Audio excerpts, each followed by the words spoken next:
Guitton. She has been working as a policy officer at Interreg Europe since 2015. Within a background in rural development, she is involved in following the program activities linked to Axis 4, environment and resource efficiency. She has been following the BitREX project since its beginning in 2016. She is policy officer at Interreg Europe Joint Secretariat.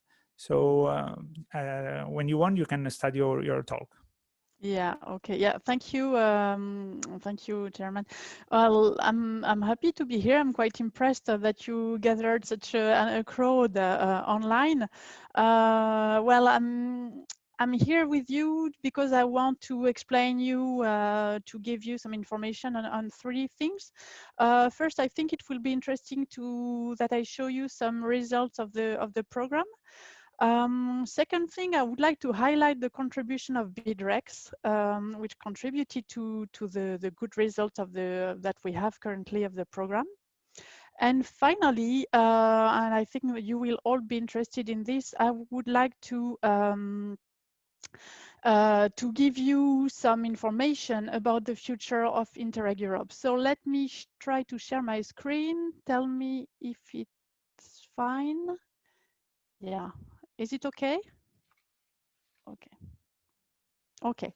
So, well, I will try to stay within the time I was given, but please don't hesitate to tell me that I have to speed up at some point so that I reach the end of my presentation, because I think also everybody is, well, or many people will be interested in the last part on the future of Interreg Europe. So, allora.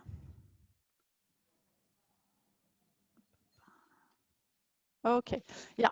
So first about the result of the program. So most of you know Interreg Europe, but some of you may not know it. So Interreg Europe is a program which is aiming at improving regional policy. It's a capacity building program. How do we have actually two pillars in this program? We have the first pillar, it's about projects. So we had 4 call for projects, which resulted in 258 projects being approved. That means around 2,000 partners. And as our target is to improve regional policies, it's pretty important for us to have the managing authorities on board and involved in the project. And we were very happy to have 25% of those 2,000 partners that are managing authorities.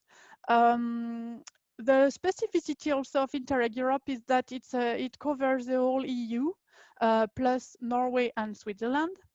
And so we were pretty happy that all the countries that are covered by the program area or actually have at least one partner involved in a project. So this is already a good achievement for us. Then, if we want to go a bit further into the program result, let's have a look at the outputs. So, as I told you, Interreg Europe is a capacity building program. The objective is to exchange experience and to increase the knowledge of the staff working especially in the regions. Or among all the project partners, but not only, also among the stakeholders who are linked to the activities of each project. So we are very happy at this stage to have already almost 3,000 good practices which have been identified. Those practices are submitted by the projects, and among those, we try to select the most interesting one, the one with the features that show that they could be transferable to other regions, and those we submit them to the policy learning platform. The policy learning platform is the second pillar of Interreg Europe. I will talk about it a bit later in my presentation. So what we have already at this stage, well, as 1st of September, as you can see, we had 140 projects which have finished their phase of exchanging experience. Some actually have already finished their phase 2, which is a monitoring of the implementation of their action plan, and some are still in this phase 2. But at this stage, we are already pretty proud that we have reached quite high percentages in terms of our target. So which means that we have almost 12,000 people who were involved in the project, so either directly as partners or because they were related to the partners as member of their stakeholder groups. So almost 12,000 people would say that they have their working capacity increased thanks to the program. I mentioned also the action plan. Well, you know, or if you're not familiar with Interreg Europe, at the end of phase 1, we ask every partner to develop an action plan in order that the knowledge that has been learned during the project can be transferred and implemented in order to reach to improve the policy instrument on which the partners work. So at this stage, it's 866 action plans which have been prepared. I mentioned the improvement of policies, which is the final objective of our program. Currently, we have 402 policy changes reported by 126 projects. So this means that partners have managed to, thanks to the lessons learned, to change something. Either it's a new call which has been launched, or it's a change of management in their policies, or it's the addition of a new axis in the policies. Can mean many things. What's important also, I'm giving you a lot of figures currently, and I'm going to give you another one, which I think is pretty important, is the leverage effect of Interreg Europe. So currently we have invested about 161 million in those 126 projects which have reported policy changes.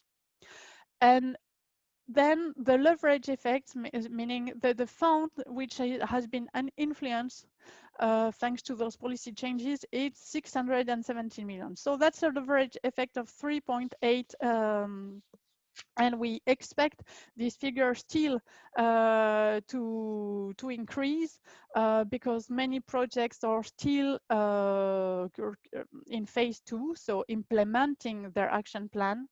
And we hope, we expect them to report some other policy changes. Well, BIDREX is actually one of those projects which is currently still in phase 2 and for which we still expect further changes. We'll talk about it later. So I've talked about the first pillar of Interreg Europe, which are the projects.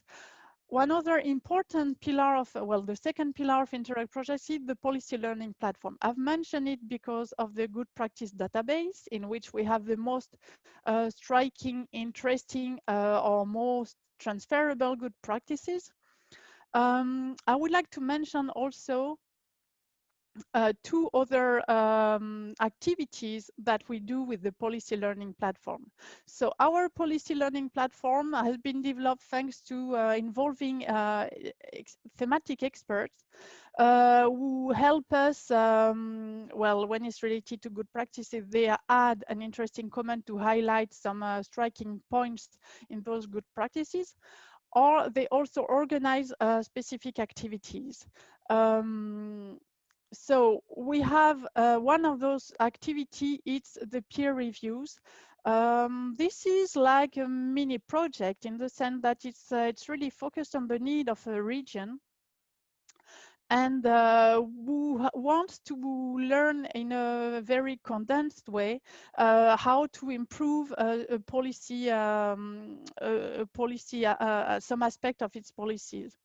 So to do so, then our experts from the policy learning platform identify some peers from other regions of Europe, and then after some preparation, then we gather the peers with the host region for 2 intense days of discussion. And I have to say that those peer reviews are quite successful and really aiming at reaching a recommendation, at designing recommendations for the host regions. So there is information on our web page on those peer reviews. I highly recommend, if you're interested, that you have a look, because it's it's kind of the flagship of the services among in the policy learning platform. I would like also to mention the community of peers. So it's about currently 80,000 people who are registered in the community of peers. So this community can also help you maybe identify partners for projects, or to solve also to solve issues that you meet in your regions. There are other services developed by the policy learning platform. I will not mention them now, but I invite you really to have a look at the web page, where you can find also further information. Well, we are in a specific time currently. I mentioned the peer reviews. I said that the peer gather for 2 days. I have to say that they still gather, but now we have peer reviews online. So this means that we try to adapt our services both at the PLP, services provided both by the platform and both services to the projects. We try to adapt them to this strange period we are living in due to the COVID-19. So maybe if you would like to have to browse on our website the COVID-19 section, on which you will find information on and some tips on how to do your to continue your activities, to exchange more knowledge among partners, or also within your region by doing online activities. I would like to stress also that we have some good practices which have been tagged COVID-19. So you can also check in the policy learning platform database for those good practices, which may give you ideas of how to continue your activities despite the current pandemic situation. I also invite you to send us some other tips or ideas you have of good practices, to give us some more ideas of how to best work in the current period. So I've mentioned the result of the program currently. I would like to mention then the contribution of BIDREX to the good result of the program. BIDREX is a project financed under TO6, so Environment and Resource Efficiency. We have 67 projects financed under this thematic objective, and 36 of them are dedicated to natural and cultural resources. You can see on the screen, I've highlighted just a few of them, which have a topic directly linked to BIDREX. So it's BioGov, which is on biodiversity governance. Invalis is on the management of invasive lion species. So this links to what was just explained before by Mrs. Taylor. projects on specifically on data are quite unique, quite rare. But we have also another project on data management, which is big data for rivers. So on management of data linked to linked to rivers, obviously. Those three projects, BioGov, Invalis, and Big Data for Rivers, are third call and fourth call projects. So they will be lucky to benefit from the knowledge already developed by BIDREX. I just mentioned those three, but obviously there are many projects which have also interest in biodiversity or which are linked to data management in a way or another. It's interesting to see that many links can be made between the projects. I hope also maybe you will want to have a look at those projects, BioGov, Invalis, Big Data for Rivers, and you will find yourself some interesting information which can be useful in your regions. So BIDREX was a first call project, and I have to say that very quickly it was identified as a good project, very active project, producing a lot of knowledge. It was obvious that the exchange of information, the learning was quite intense in this project, and this can be seen through the big contribution which is made to the program. So well, I will just say you can see there are 16 good practices identified by within BIDREX, which are currently public in the good practice database. There are many aspects of BIDREX which are highlighted also in the policy learning platform policy briefs. So several are mentioned here on the slides. The contribution of BIDREX also to the program event and especially to the policy learning platform event. We had in November 2018 in Bucharest on the protection and management of natural heritage in European regions. This contribution was really greatly appreciated. And what also I find I would like to highlight, it's the way that you, within BIDREX, you have managed to organize your lessons learned and your key messages so that the messages can be more easily passed to the one who need it, decision makers. And so I put here a picture of one of your brochure. I will not talk further about it because I guess you will mention it later again while presenting the results of BIDREX. BIDREX was also active on social media, very active, I have to say. One pilot action also was approved in Slovenia, although due to several problems, its implementation is not going as fast as it could be.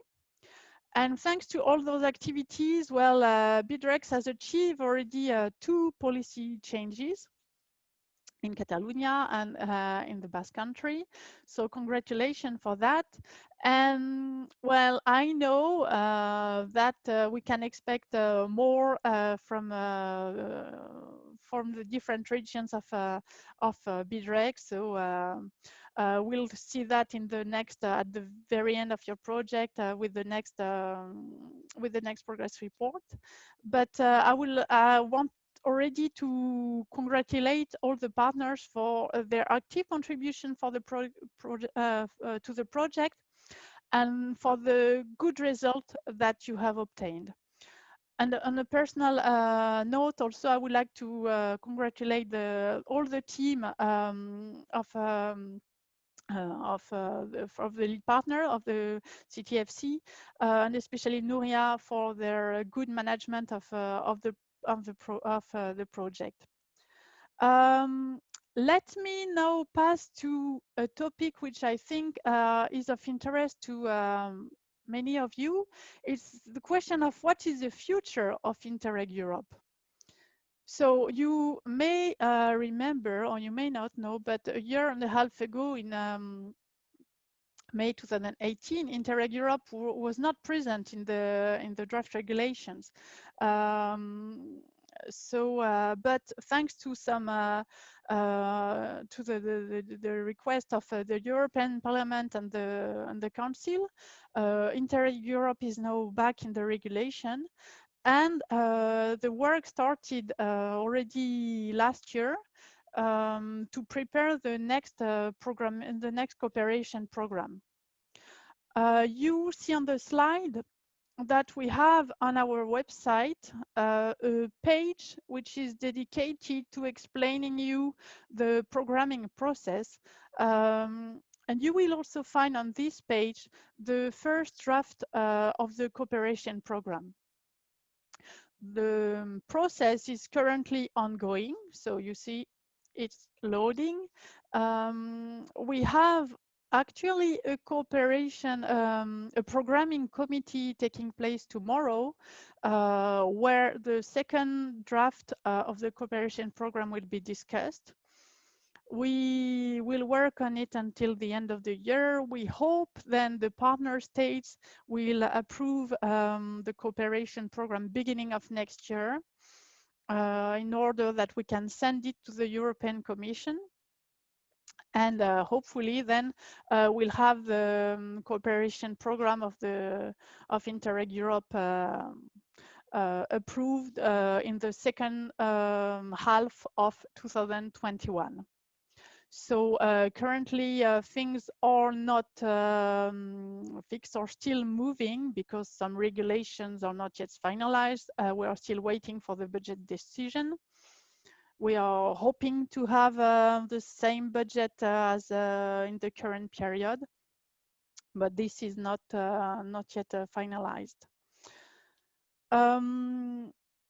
Were some information about the content of the future program. I think there will be no revolution, but some evolution, because we try to take on board as much as possible the information, the knowledge learned in this programming period. So we try to incorporate in the next cooperation program some features to help you well prepare new projects and implementing them as smoothly as possible. So some key features will still remain. First, it's still a pan-European program, meaning this program will still cover the whole European Union.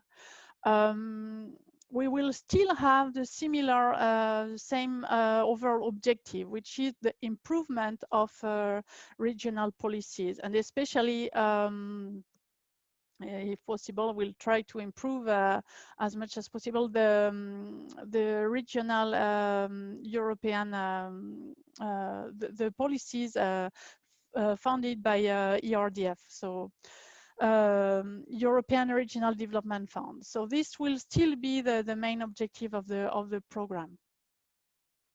How to do so? We'll keep also the same means, meaning we will still have this focus on capacity building, which is quite unique in the Interreg among the Interreg programs.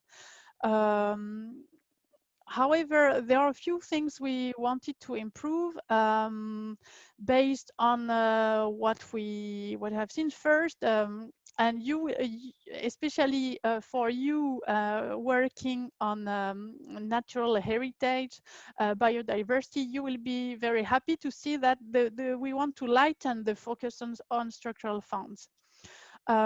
This is quite important for you because there were not so many regions in Europe having incorporated, so that was called TO6, environment and resource efficiency, within their operational program.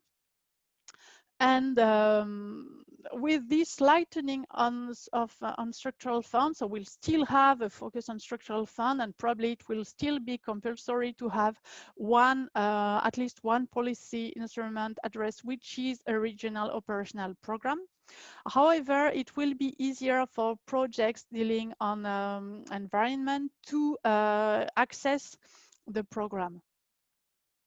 Then another difference is that we want to change also the way pilot actions are implemented. Currently, in the current program, they are implemented in phase 2, and they're really to test something to be that could be then rolled out in the region. We want that pilot actions can be possible already during phase 1, and have a focus also already on learning by doing. So how pilot action will be dedicated more to learning and not only on testing. Finally, this is, and the third point is also quite important. There will be one single priority in the program, whereas we had 4 in the current program. So in the current program, the 4 priorities were,